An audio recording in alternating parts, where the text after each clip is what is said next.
Yes, it has been a while since I've recorded a video. I am very sorry about that. You know, now it's just kind of a matter of when I have the time to sit down and record and edit a video, I'm gonna do it. And if I don't, I try not to let that guilt get to me, because I do. If I'm not putting videos out every week, I feel guilty. I know I shouldn't, but I do. So, anyways, I hope you guys are doing fantastically well. It is October, the best month ever. In my opinion, anyway. Have any of you seen Terrifier 3 yet? Holy shit. I don't even really know what to say. I liked it. I mean, I appreciate the horror genre overall. The poor kid next to me kept covering his eyes. He was like, I felt so bad. It's like, oh, sweetie, you're not used to this kind of movie. But yeah, some of it is like really shocking. This shit was pretty crazy, but it was good. And I just also love that it started as such like a low budget, like not known by anybody indie film. Like, I think I heard that the first movie had a budget of like $35,000, which is not a lot. And now it's like the #1 movie in America right now. Like, it's made how much has it made? 18 million. It's made a lot of money just in its opening weekend. So, that's really exciting for the director and like everyone who is a part of it. It's a big win for the horror movie genre and like the underdog indie films, you know. When I hear about people walking out of the theater within like the first 10 minutes or like getting sick and throwing up or whatever, you have no business watching this kind of movie, okay? Like, I feel like there's been plenty of warning that the Terrifier movies are insanely gory and disturbing. And if you know you can't handle that type of thing, don't fucking see the movies. It's really simple, peeps. Don't go if you can't handle it, okay? Also, you know, we haven't talked in a while, so there's kind of a lot to catch up on. But what the fuck is happening in the world? What is happening in the entertainment industry? Is everyone an evil, psychotic, sociopathic?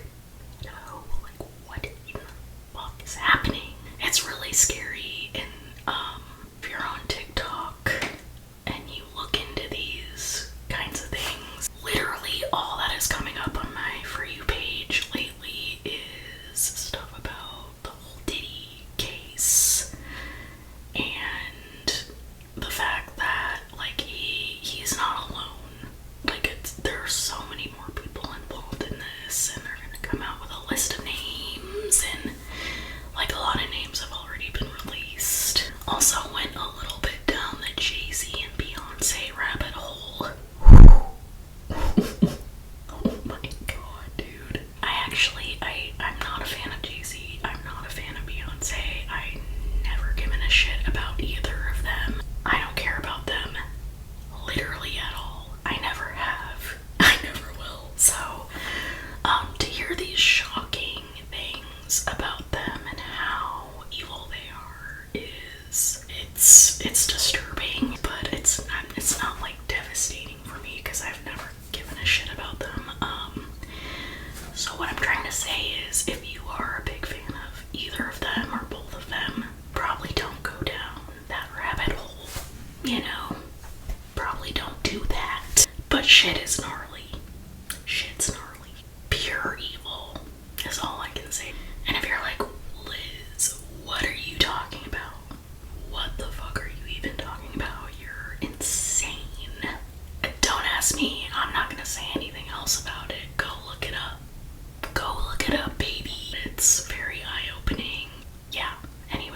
So let's get into these stories, shall we?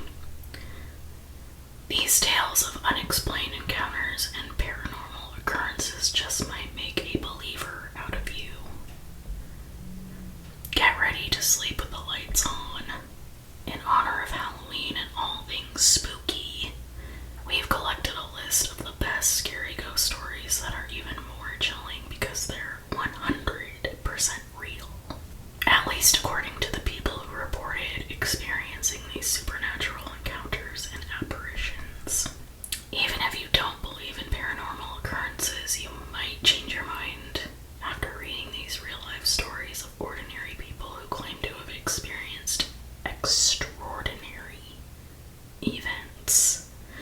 Some even rival those found in horror movies. To help curate our collection, Today.com spoke to ghost experts and other knowledgeable sources on the subject, including Derek Hayes, host of Monsters Among Us, a podcast in which callers anonymously share details of encounters they can't explain. The show receives hundreds of submissions from across the globe, and according to Hayes, a few of those stories have stuck with him. Every once in a while, somebody will call in one of those personal stories. It's that personal connection for me that really brings it home, Hayes tells Today.com, and some of those are just terrifying. We've included some of Hayes' favorite tales as well as a variety of other ghost stories that we think you'll find fascinating, including haunted houses, jails, and unexplained experiences with spirits and other phenomena. Whether you think ghosts are real or not is totally up to you. However, one thing is for sure. By the time you're done reading these creepy ghost stories, you just might be a believer. Number 1, the grandmas in the cemetery. Jeff, a resident of Dayton, Ohio, was driving with his 3-year-old son Miles in the back of the seat when they passed by a modest cemetery decorated with only flowers and small plaques.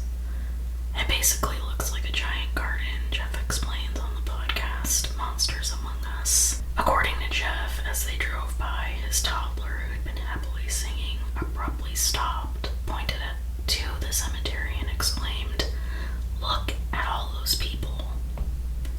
Jeff turned to look but didn't see a soul. Confused, he asked Miles what was he talking about.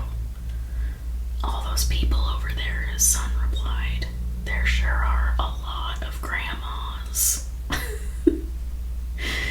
As Jeff tells it, chills ran down his spine as he asked his son what the people were doing. "They're all standing there looking down at the grass," Miles said. Completely unsettled by the conversation, Jeff sped up and drove home.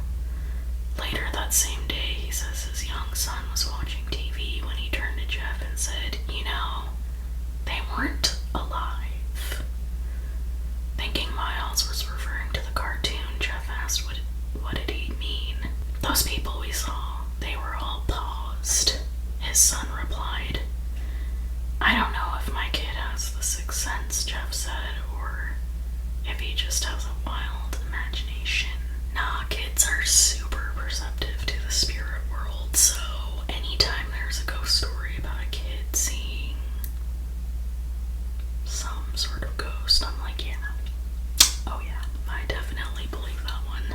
The next one is called The Ghost of the Stanley Hotel. The Stanley Hotel in Estes Park, Colorado, has been around for more than 100 years and was built as a posh getaway for the wealthy seeking solitude in the mountains. As the years passed, however, occupancy declined, and by the 1970s, the Grand Hotel had fallen into disrepair. It was around that time that famed author Stephen King spent the night there and was inspired to write the book The Shining. The book and blockbuster film helped return the Stanley to its former glory. Now guests come in droves to see the hotel that inspired one of the scariest horror movies of all time. I don't think it's that scary, honestly. Given its history, it should come as no surprise that many visitors report strange happenings.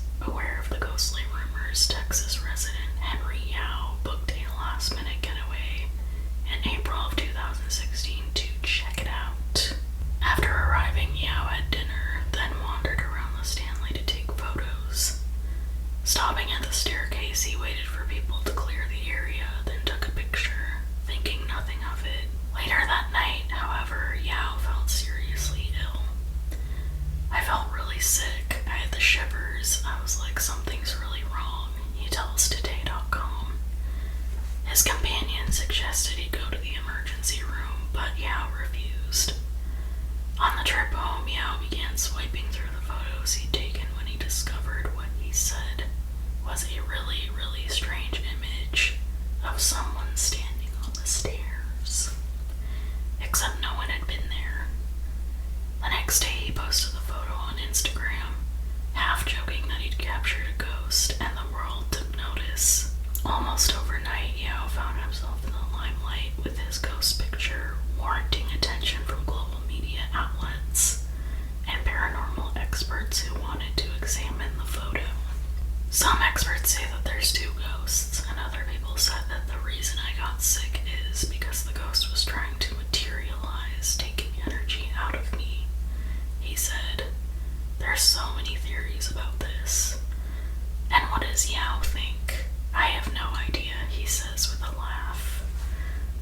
The picture is pretty... I don't know if you've ever seen it, but it's a pretty good one.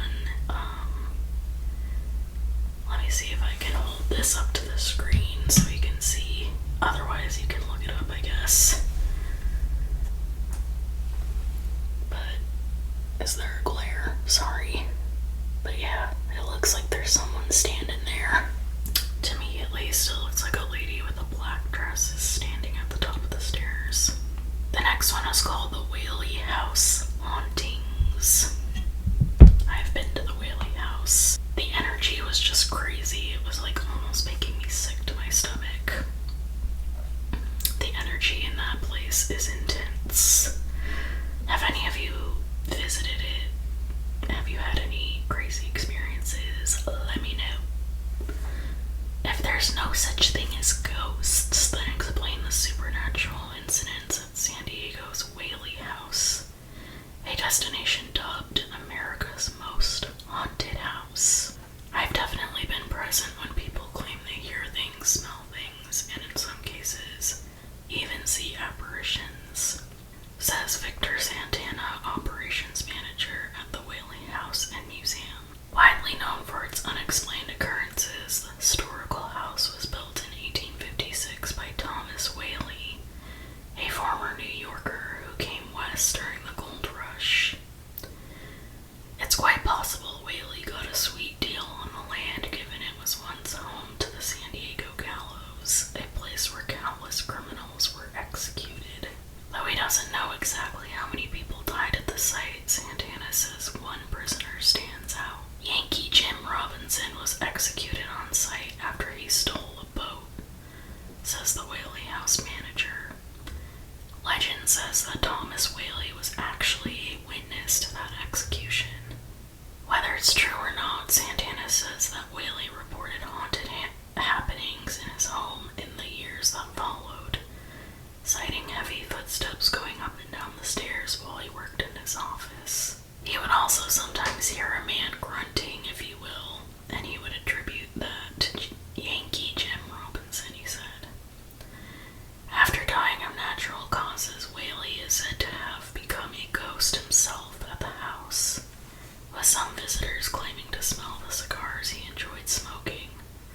Or you might even see him at the top of the staircase looking down on you, says Santana. Other mysterious occurrences at the Whaley House include the unexplained scent of lavender in the air, attributed to Whaley's wife's perfume, as well as possible ghosts of the Whaley's family pets. You might feel something brushing up against your leg, even licking your leg in some cases, and they believe that's the family dog, says Santana.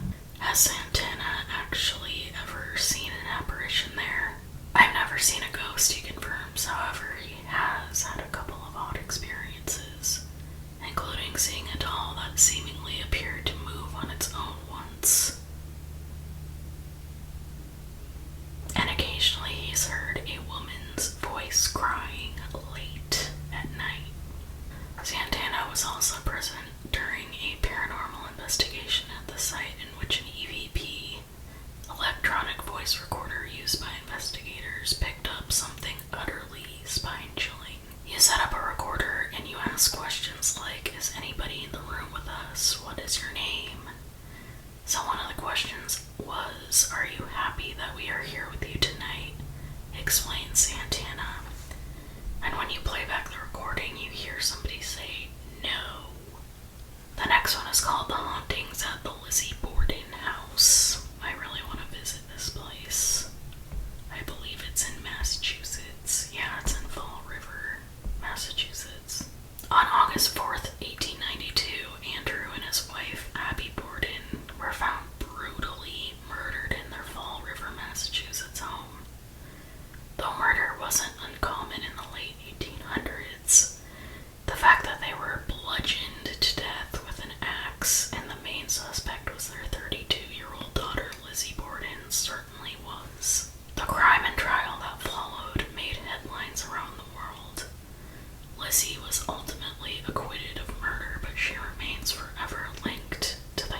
Ventriloquist and Museum, the Borden home attracts history buffs and thrill seekers who come to see for themselves if rumors that the house is haunted are indeed true. When I started working here, it was more of the history. I really didn't care about the paranormal. Suzanne St. John, a realtor and tour guide at the Lizzie Borden House, tells Today.com. However, that all changed after St. John says she experienced a few unusual happenings of her own. Guests tell us they hear laughing and playing in the middle of the night. Things get moved around, she says. And St. John has experienced a few unusual things herself, saying that once she discovered toys scattered across a room that no one had been in. St. John also talks of a picture that fell over and slid 2 feet across the floor without any plausible explanation, as well as a closet door that once opened on its own volition. On the eve of the anniversary of Andrew and Abby's murder, St. John says that she and 2 other tour guides at the house felt a sudden sharp, piercing pain in their left eyes, the exact same location of Andrew Borden's fatal injuries. Perhaps the most unsettling, however, is the story St. John tells of a tour guide at the Lizzie Borden house who asked her group to silence their cell phones before beginning the tour.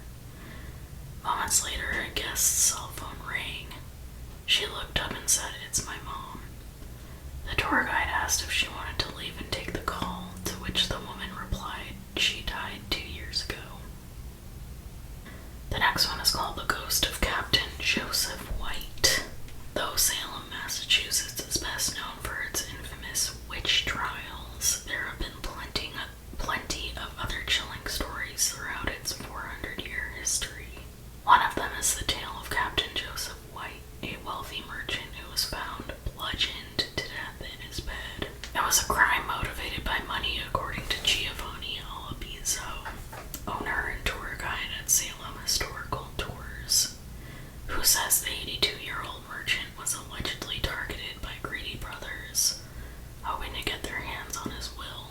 Brothers Joseph and Francis Knapp enlisted the help of Richard Crowninshield to help get the job done. Late in the evening, when Captain White is asleep, Dick Crowninshield comes in. He goes upstairs to the 2nd floor and takes a club and bashes the captain over the head and crushes his skull. That's gnarly. Alabizo tells Today.com the murder resulted in a scandalous trial and is said to be the inspiration for Edgar Allan Poe's The Telltale Heart, as well as the game Clue. Huh, didn't know that. I love The Telltale Heart. That's one of my faves. Whether it's the brutal nature of the crime or revenge for the attempt to steal his money, the spirit of Captain Joseph White is said to still wander the halls of his former home. People believe Captain White is roaming around that house protecting whatever treasures he reportedly has, Alabizo said. Tourists take photos of the house, and despite being empty, many pictures reveal shadowy figures, both male and female, in the windows and on the landing of the Gardner Pingree house. Who are they? No one knows. It's definitely absolutely active, Alabizo says. The next one is called the Haunted Ventriloquist Doll. Ew. Dude, look at this picture. Look at this! What the fuck is that? When Marty was a child back in the 90s, she tells Monsters Among Us that she was a fan of ventriloquist Edgar Bergen and his dummy sidekick Charlie McCarthy.